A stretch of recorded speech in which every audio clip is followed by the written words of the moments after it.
AMD keep rolling. Oh my gosh, look at AMD up again today. Unbelievable. Now at $42,000 plus in the public account. Congratulations to everybody that owns AMD stock out there. It is starting to become a real moneymaker. Look at this stock.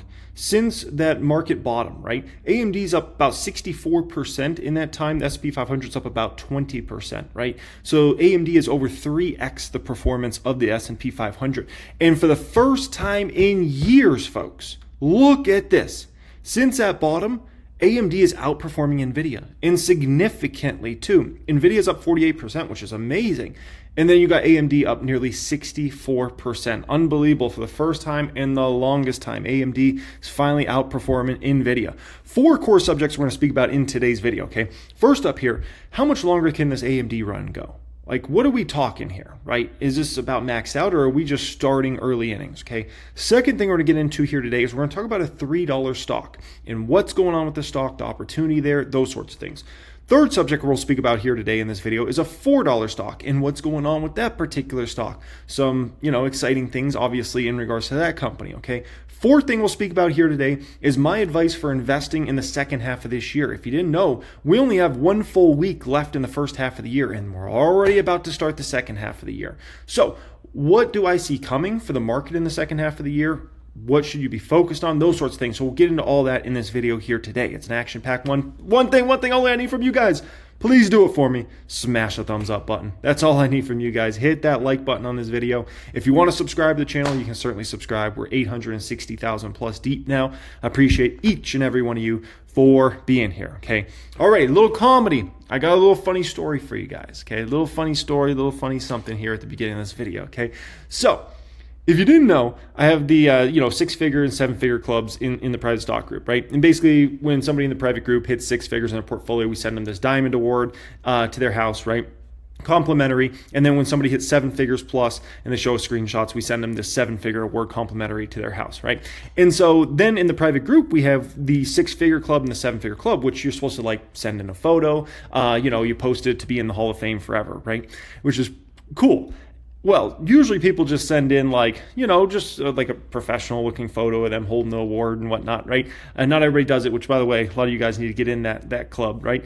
But somebody sent a pretty hilarious one. At least I thought it was hilarious today. This gentleman, he reached the 6-figure club and he's flipping flapjacks literally. So I love it, man. I love it. Literally flipping flapjacks with the 6-figure club. So that was his picture there. So yeah, whenever you guys get in that 6-figure, 7-figure club, remember to send in your photos. You can send in a regular professional one if you want, just nice holding the award, or you can send in something funny if you want, okay? Whatever you want to do as far as that goes. Alrighty, guys.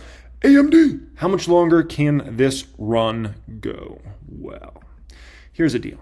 This is the past 5 days for AMD stock. The stock has climbed double-digit percentage in the past 5 trading days. It is up over 10%. That's versus nvidia, which is up 0.4%, and that's versus S&P 500 that has actually gone down the last 5 days. So despite the market going down, AMD's going up, and not just up, it's up significantly, up 10+%, right? So this stock is showing no signs of slowing down in regards to this price momentum that we've seen for the last several months. It just continues to roll higher and higher, and investors continue to want to pile into this stock, right? Now, you got to understand some important things. I've talked a lot about AMD's fundamentals lately, right? In MI350 and MI400 and what that's going to do for the company. I've talked so much about fundamentals of AMD till I'm blue in the face last few months, right? As I've been acquiring the stock and buying it left and right? Well, there's also some important things going on with the stock in regards to things that aren't fundamental, but move the stock massively. So what I'm showing you right now is Wall Street ratings on AMD stock. Okay, this is analyst breakdowns. 50 analysts cover the stock, and this is what basically, are they saying hold the stock? Are they saying buy the stock? Or are they saying this is a strong buy right here? Okay, now there's a couple things you got to remember. Okay, first, there's 0 analysts that have a sell rating on AMD, and there's 0 analysts that have a strong sell rating, which means analysts Wall Street, they look at AMD as there's no reason to sell this stock. No reason at all, right? Which is a great sign for stock. That's honestly like a big like vote of confidence when you can have no analyst that says this stock is a sell, right? However, it's a very important number here. Do you see this one that says hold here? Look at that number. 17 analysts have just a hold rating on AMD right now. We have a lot of analysts to bring over to this bullish side over this next few quarters, okay? A lot of analysts. So remember, when we take these hold folks and we bring them over to buy, usually you see a lot of price momentum come in the stock. Like if we can bring 10 of these holds over to buys, it's going to be huge. And then if we can take some of these buys and bring them to strong buy, that's massive as well, right? And remember, a lot of Wall Street listens to these analysts. A lot of them make their investing decisions. That's why when one of these analysts comes out with a bearish note, a stock all of a sudden goes down 4, 7, 8% the next day. You're like, how? Just because an analyst came out? Yes. Wall Street, the funds, high net worth individuals, they actually listen to a lot of these analysts. Now, keep in mind, a lot of these analysts are wrong very often, but they listen to them, man. And additionally, you see an analyst come out and upgrade a stock, right? And say, hey, we're moving from hold to buy, or we're moving from hold to strong buy. We're up in our price target, $40 a share. Boom. Next thing you know, the stock's up 6% the next day. And you're like, just because an analyst came out and said, go buy, like the stock's up 6%, okay. And also remember, the algorithms all react to this information as well. So it's not just, average Joe's doing this, but remember, a lot of the market trading activity now is AI based, is algorithm based, right?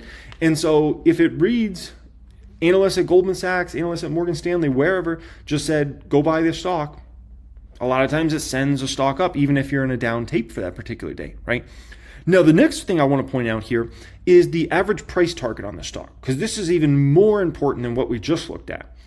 The average price target for AMD is $130 a share. The stock is $128 right now. Uh-oh. A lot of analysts are about to be in big trouble. Big trouble. Get ready for price target raises left and right. This is not the first time I've seen this. What happens is analysts will be too bearish on a stock.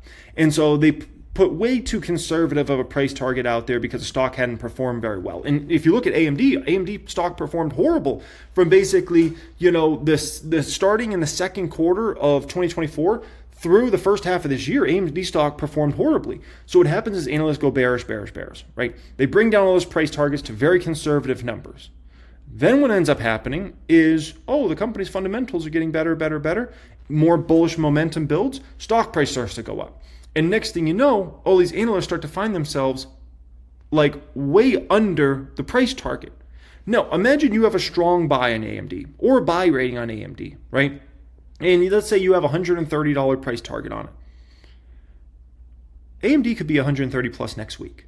How are you going to have a strong buy rating on AMD with a $130 price target? You can't. So you know what happens?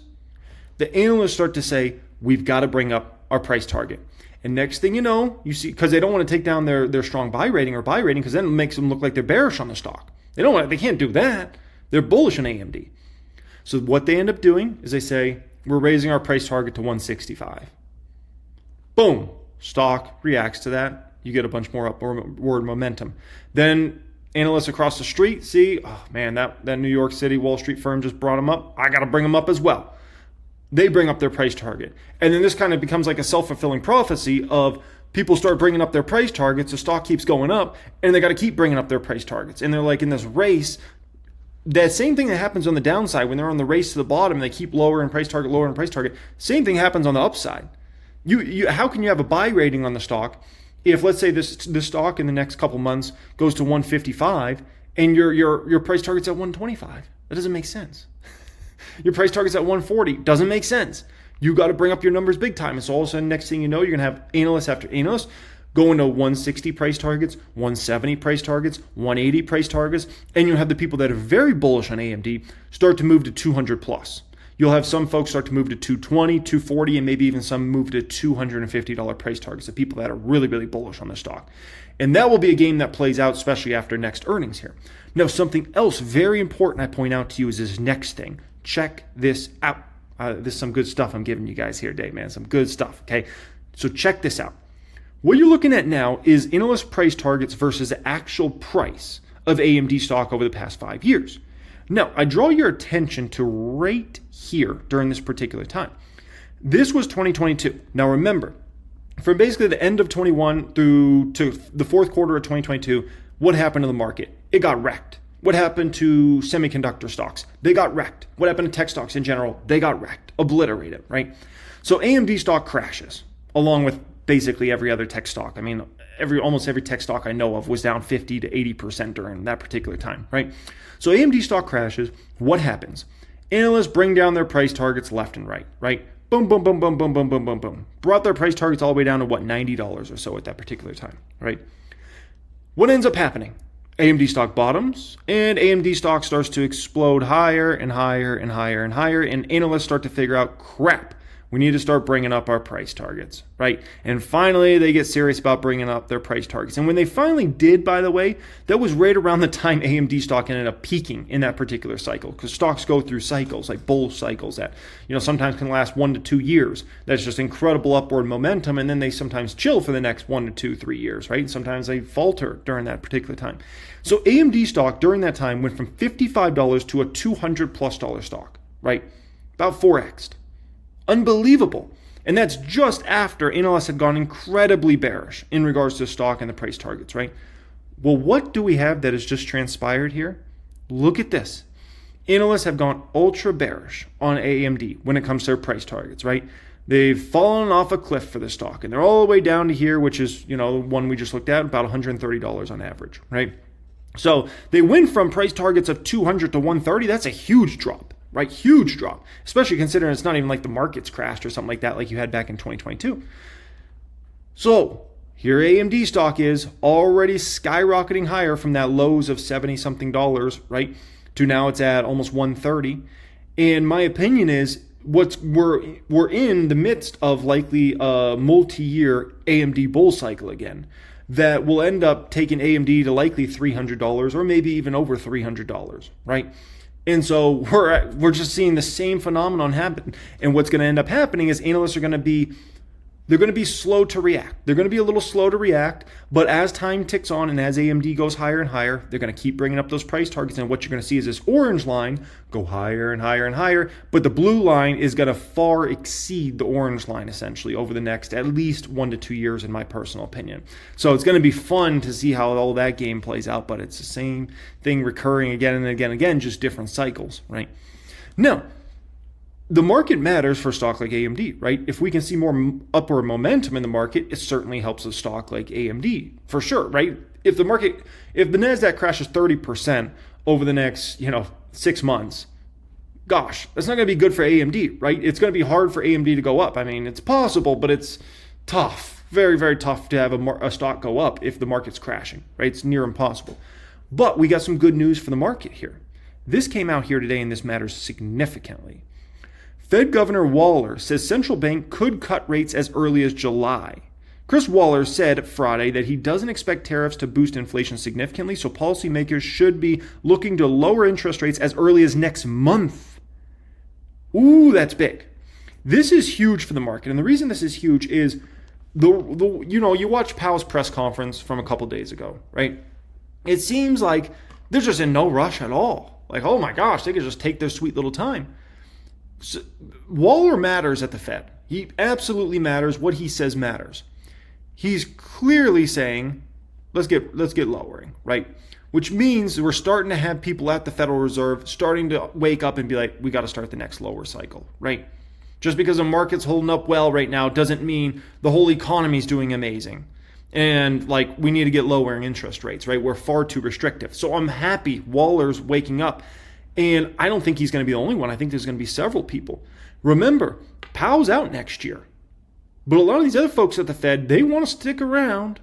Some of them might have ambitions to be Fed president. And gosh, let's see here.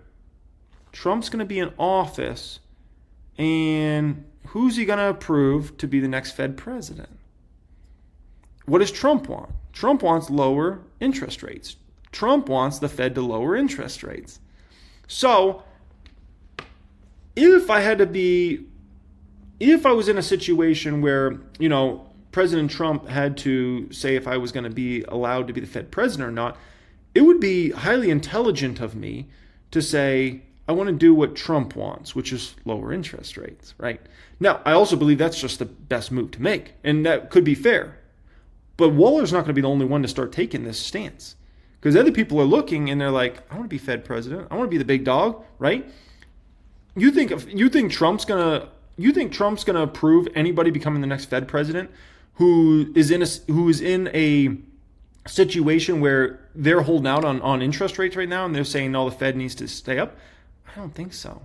I think the only type of people Trump is going to approve to be the next Fed president come next year are people that are fully on this mission to lower interest rates substantially over the next 6 to 12 months. So the moral of the story is Powell could see himself outnumbered very quickly here. Very quickly. And I think we're going to be in a situation here where you're going to see more and more important individuals at the Federal Reserve coming out and saying we got to get lower in interest rates, which is certainly good for the market, at least in the short term, right? And obviously, this is something I think is very, very important. And the Fed's got to bring down all this crazy talk about inflation, because it's keeping Treasury yields high. Like, the Fed's got to come out and start saying, like, no, inflation, they got to be realistic. Like, inflation's dead, man. And they got to start talking like that. And then if they start talking like that, you're going to see all the Treasury yields start to go down significantly, right? Which is honestly what they should be doing. But by the Fed keep taking the stance of, like, inflation might spike back up, because of tariff, blah, blah, blah. Like, that's just going to keep Treasuries higher. That's going to make the government debt be worse than ever. Like, it's not a no bueno situation. Now, when it comes to AMD, right, are we still looking good on a valuation basis, even after this move? The answer is absolutely, we're looking good. The forward P is barely over 20 on this stock, right? The 2-year forward P, that is. A 2-year forward P is barely over 20. We're looking really good. And keep in mind, I think there's a high probability AMD is going to be way more profitable in 2 years out than what analysts have right now. So there's a good chance that this number might end up being high. It could be the real 2-year forward P might actually be way lower than that, but only time will tell, right? Because it's just an estimate. So we're looking good as far as valuation is, so we don't have any concerns as far as that goes either. Then we take it to the next thing, earnings. Earnings. The next earnings for AMD will likely come out at the end of July or the beginning of August, right? This earnings guide is going to knock people's socks off, in my opinion. It's not the numbers that they're going to report for this quarter they're in that are going to knock people's socks off. It's going to be the guidance. I don't think anybody's prepared for that guidance right now. I don't think anybody's prepared, because that guidance is going to have MI350 in it. Remember, they're just getting MI350 into production. So for this particular quarter, they're going to report, you're not going to really get much of that revenue. But you know what? You're going to get a ton of that revenue in this particular quarter.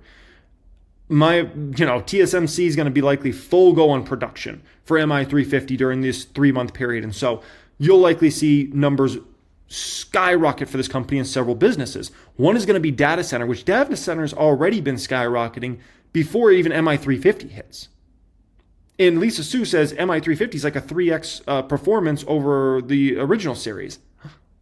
Oh my gosh, right? And by the way, she's talking 10x performance when we hit MI400, but that's a next year story, right? So MI350 is going to be hitting, you're going to see this data center revenue skyrocket. Once again, not for this quarter they're about to report, but for the guidance for the next quarter. That's what's going to knock people's socks off and get people really excited. Additionally, the embedded segment, I've been watching the trend of this business. And if you've been watching the trend of this business for the past year and a half, essentially we're in a state now where this business is about to flip back to growth. It's just a question of, is it going to be the quarter they report right now, or is it going to be more the quarter they guide for, where this is going to go back to growth? But it's clear as day, if you look at the data, the embedded business is about to flip. So next thing you know, we're going to have all the businesses headed in the right direction, with obviously the skyrocketing area being data center, right? But embedded, when that does flip, which is likely in the next quarter or two, you're going to see those numbers accelerate quite significantly, in my personal opinion, like quite significantly. So I was trying to think about what image could come to mind that would make me think of AMD stock. And this was the image that came to my mind, a freight train. This stock is a freight train till at least 2027, in my personal opinion. An absolute freight train. You do not get in front of a freight train. You don't come back. And that's what we're looking at here with AMD, in my personal opinion. The stock's a freight train. And look out. Look out. Next up here, let's talk about a $3 stock and what's going on with this particular one. And then we'll talk about a $4 stock, and then we'll talk about my advice for the investing in the second half of the year. Okay. By the way, the $3 stock that we're about to get into here is a company named Fubo TV, ticker symbol Fubo on this one. The stock has performed tremendous the past year. It's up 168% the past year. You gotta be flipping my flapjacks. That's pretty epic. But the last 3 months, it's done nothing. Nothing. The last 3 months. People are looking at this one like, what's going on here, right? Well, everybody's waiting. We're all waiting for the Disney Hulu live TV deal to go through, right? And Fubo put out this just a couple days ago. They said, thank you for all that attended Fubo's annual shareholder meeting today. We understand there's a lot of interest related to the Disney Hulu Plus live TV transaction. We take this opportunity to remind everyone that we cannot comment on the status of this transaction, why the deal's basically going through, right? So they can't comment on it right now, right? For legal reasons. But as soon as that deal does go through, the hype's going to be insane. The hype's going to be insane in regards to Fubo, what this means for Fubo, and then they're going to have so many exciting things to talk about. It's going to be crazy. No, of course, there's always a potential. I think it's a lower probability, but there always is a lower probability that the deal does not go through. Keep in mind, from what I remember in regards to this situation on the legal front, is if the deal for some reason does not go through, from what I remember, I believe Fubo gets $100 million or so, roughly, somewhere around there, from what I remember. So if that's accurate, like, that's a lot of money. My hope is the deal goes through. I think Disney wants a deal to go through. I think Fubo wants a deal to go through. I think everybody wants a deal to go through, right? So hopefully that deal goes through. I don't see any reason why it shouldn't go through. Fubo's not a big enough player. If it was YouTube TV making this deal happen with Disney, Hulu, I think that would be an issue, because YouTube TV has such a dominant market share already. Fubo's a little guy on the block. So the fact that they and Hulu combine, if anything, you look at that and you say, okay, they're going to compete now in a stronger position against YouTube TV, which will create more competitive environment in this, for consumers. So if anything, I would, from the government perspective, I'd say this is actually a good deal for the consumer, right? Now, additionally, when they reported their last quarter, they made such tremendous progress with this company, right? Operating loss fell to only $25 million from $63 million in the same quarter last year. Revenue went to $416 million from $402 million. Everything's headed in the right direction for Fubo for the last couple of years now at this point in time, right? Cash and cash equivalents exploded upward to $321 million for this company now at this point in time, which is great, because they keep cutting down their losses. They're hardly taking any losses now at this point in time, right? Which is phenomenal, because you got a company taking these little small losses now and could flip to profitability next year, right? And we have a situation here where they're loaded with cash. Oh, baby, right? Now, keep in mind in regards to Fubo, it's about to be the big time. You know why?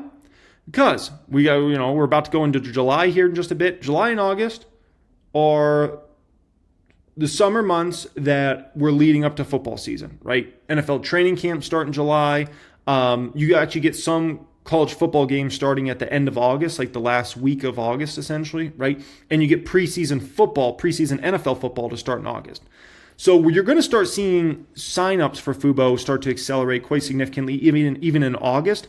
But the big time comes in September, because that's when the college football season fully kicks off and the NFL season fully kicks off, right? Which I'm sure there's a lot of guys watching this right now. They're like, thank goodness, can we wait? I can't wait till finally we got something to do on the weekend, right? Watch some dang football. But September, October, November, December, huge months for Fubo. Fubo's known very well for attracting the sports fans. Before I was even a Fubo shareholder, I was a Fubo customer. And the reason being is I love to watch college football. The issue with college football is you got a trillion different games on a trillion different networks, right? So you need somebody that's got everything all in one place, and Fubo does a great job of that. And also Fubo has the ability to have 4 games on at once on your big screen, control whatever games you want up there, which is phenomenal as well. And so it's about to be fun times in regards to Fubo, right? And imagine we get this deal approved in the next month or two, and then we go into the big sign-up season. Like, oh my gosh, that's going to be banger, right? Now, some people want their stock lower, right? I saw this here today. It said, Fubo, bring it lower. I want it to add in the 280s, this individual says, right? My guess is it holds 3s, and we go up from there. That's my guess in regards to this one, right?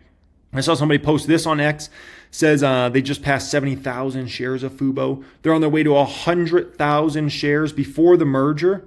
He says it's literally going to print money, which they might not be wrong on in regards to that, just to be honest, but still, that's man, some people take some risk out there. Like, I don't know how much money that individual has, but that's a lot, man. That's a lot of shares. Like, I think about myself, the public account, I got 20,000 shares of Fubo. I own shares in other portfolios as well. But if you add up all my shares, I'm not at 100,000.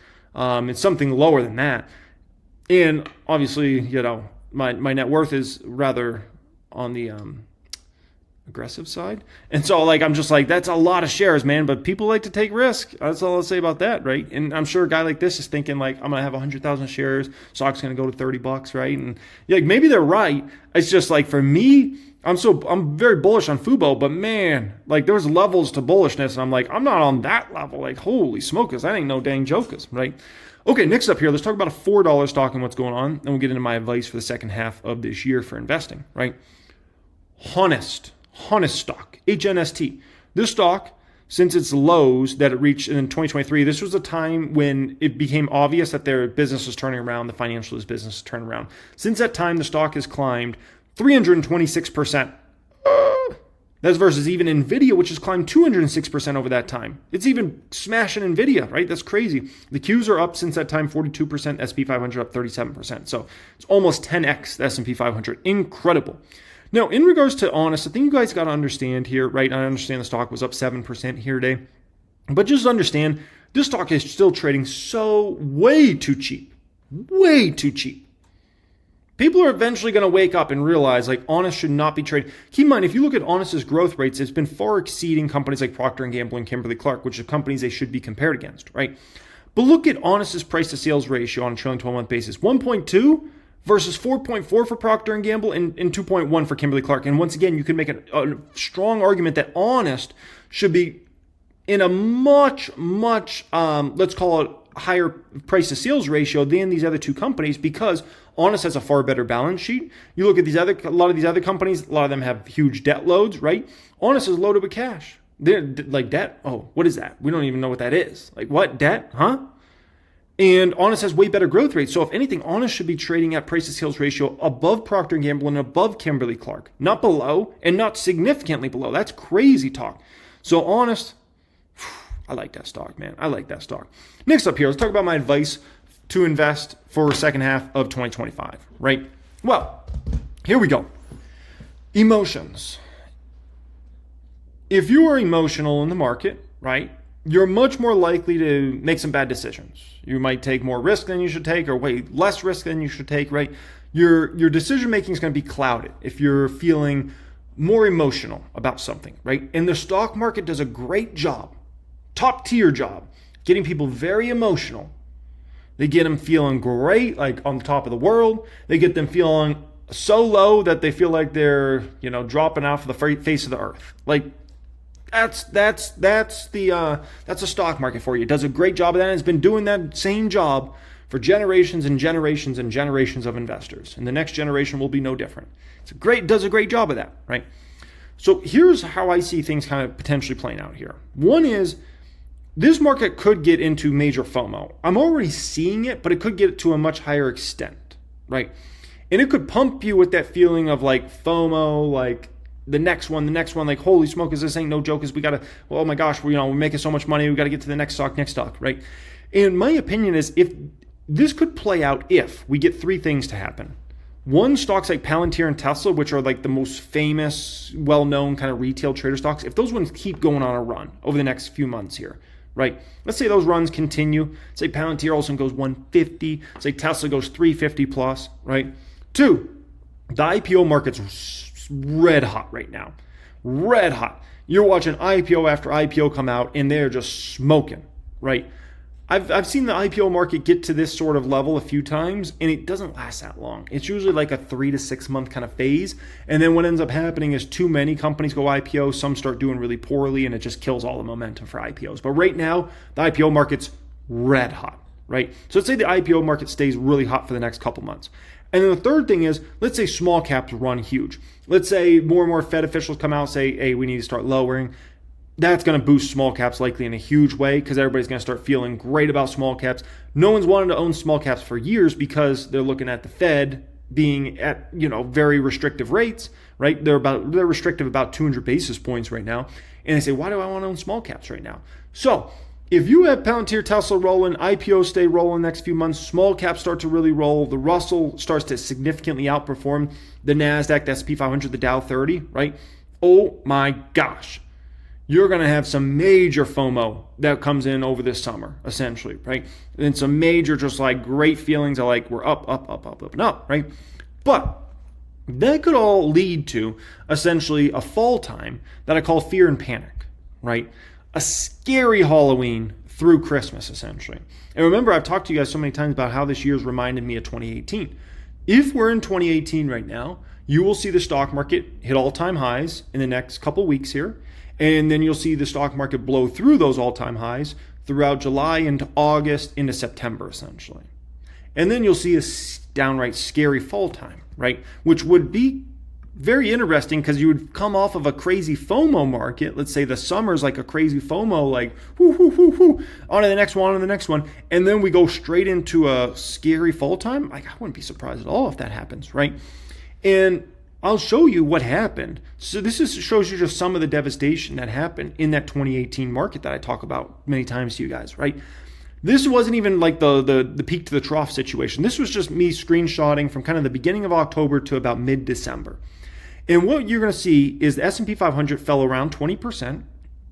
Remember, that was not even a 3-month span. Beginning of October to mid-December, not even 3 full months. The S&P 500 fell about 20%. Meta fell 22%. The NASDAQ fell about 23%. Apple stock fell 36%. Nvidia stock fell 55%. People were freaking out. Oh my gosh. And that wasn't even like the worst of the worst. The losses were all heavier in this. If I recall, the Qs actually, top to bottom, I think ended up being down like 27%. Apple, I think, was around a 40% loss. S&P 500, I believe, was around 23%. I think Meta was it's like 27% or so. And Nvidia, I think peak to trough Nvidia, I think it was close to 60%, honestly. Whoa. That's how quick it can happen, right? And this is an old post I made on Instagram, actually. I made this post. I said, as I sit here Friday night, December 7th, 2018, I see countless great stocks trading at insanely low valuations in comparison to their future growth potential. I see most companies valued like we're going to have a pretty good sized recession in 2019. It is possible, as it is every year. If we do have a recession in 2019, then this all makes sense. But if we don't, this is one of the best buying opportunities of my life. Regardless of what happens short term, I'm a long-term player. And I posted that, right? And then a couple weeks later, I posted this photo on Instagram. And this is one of the first times I ever stayed at a very nice resort with my wife. And I was staying at this really nice resort, Camelback Mountain. It was chilly out, but they had this outdoor fire. We were just sitting out there, just enjoying life, right? This really nice resort. And I posted this, stock market December 2018 is December 22nd, 2018, right? And, quite a time, man. Quite a time. It was insane. And by the way, during that particular time, and I tell this story every once in a while, I lost half the members of my private stock group during that particular 3-month drop in the market. And the reason is I wasn't very well established on YouTube back then. Remember, I started on YouTube 2016. My following doesn't really start to grow till like 2017 and then grows a lot more into 2018. Then we have all those stocks dropping off a cliff all of a sudden, right? And a lot of people are like, I don't even know if this guy's the real deal. Like, I don't know. Does he know what he's talking about, right? I ended up losing about half the members of my private stock group during that particular time. Obviously, nowadays, I'm much more well established. Everybody can see the public account nowadays. Everybody can see like all the stocks I've had that are successes. They can also see failures. I've been on YouTube for 9+ years. Now there's no question about me. But back then, I was relatively unknown. So people were believing. But then that happened. And then people were like, I don't know, man, if he knows what he's talking about. Did I know what I was talking about or not? Let's look. Since that late 2018 drop, NVIDIA stock is up 4,300%. Meta stock is up 446%. Apple stock's up 433%. The Q's up 257%. S&P 500 is up 146%. And since that time, there's been countless conflicts around the world, countries fighting other countries. Since that time, we had a once in 100-year health event. Since that time, we had the highest inflation that we had to deal with in decades. Since that time, we had the Fed raise rates at the fastest clip in history. We also had the Fed at some point in time during that have to lower rates all the way down to 0% because we had unemployment spike to the biggest numbers we'd pretty much seen since like the Great Depression. And despite all of that, NVIDIA stock has gone up over 4,000%. And the Qs has gone up over 250%. So, who knew what they were talking about in the end in regards to that situation, right? No. The market, right? You got to understand the market's different than the market used to be back in the day. The market used to take years to make a move happen. The market used to be very slow acting. There was a lot less, if you go back 50, 100 years ago, there was basically no computers, no algorithm trading, none of that going on, right? There's no AI related anything. Humans got news very slowly over time, right? And whatever news they got was very controlled because they got it from likely only a few newspapers. Everything's changed. The market nowadays, right? And I put this up here. I said the market now will make a move that used to take 2 years. You know, if you go back 50, 70, 100 years ago, the move that would take 2 years for the market to make, it makes it in 3 months now. 3 months is all it takes. And you could have the stock market go down or up 30, 40%. We've just witnessed this. Look at how fast the market was dropping from basically February 19th through the second week of April, right? Oh my gosh, it was off a cliff. It was straight down. 20+% move for the market. That quick? Less than 2 months? Without even a confirmed recession? Without a confirmed inflation problem? Without a confirmed the Fed's working again? There's nothing other than fear around tariffs. And it made a move that would usually take a year, and it did it in less than 2 months, right? And then look at how fast we recovered. That recovery would have usually taken a year. It happened in 2 months. This is what you got to understand about the market. It's changed forever. So people think they got all the time in the world to do this, do that. No, you don't. And on the downside as well. Like when I talk about you could go from a FOMO market where, people are going crazy this summer trying to figure out, how many mansions they're going to buy, how many Ferraris are going to buy, to all of a sudden a market where it's dropping off a cliff and people are like, what happened? How did this happen that quick? And that might not happen, by the way. You could have FOMO all the way through the rest of the year. You could have pain through all the rest of the year. Like, who knows how this game will work out. But the moral of the story is moves that used to take years happen in months now. And moves that used to take months happen in weeks. And moves that used to happen in weeks happen in a day. That's what you got to understand about this market. So that's why when I preach about long-term investing, right, focus on the next 3 to 5 years for your companies. Where your company's going to be at 5 years from now. What type of revenues are you projecting them to do 5 years from now? What type of net income are you projecting them to have 5 years from now? What type of P/E ratio do you think is realistic for that company 5 years from now? Not 3 to 5 months from now, because 3 to 5 months from now is anybody's best guess. That's anybody's best guess. Like what happens with Iran and Israel? What happens with Russia and Ukraine? What happens with inflation? What happens with deflation? What happens with the Fed? What happens if there's a big fight at the Fed and you got half the people saying we need to lower rates and half saying we don't know. Like there's a bunch of stuff that can happen. What happens if this market just goes crazy risk on, crazy FOMO over the summer, right? And then straight into a downward market. Or what happens if the market it's anybody's best guess for the next 3 to 5 months. But focus on the next 3 to 5 years because that's what gets you this type of returns, right? You could have easily focused at the end of 2018, like a lot of people did, on selling stocks because you were worried about, that time people wanted the Fed to lower. The Fed wasn't lowering. They were worried about tariffs and all that. And so, people were selling stocks off left and right.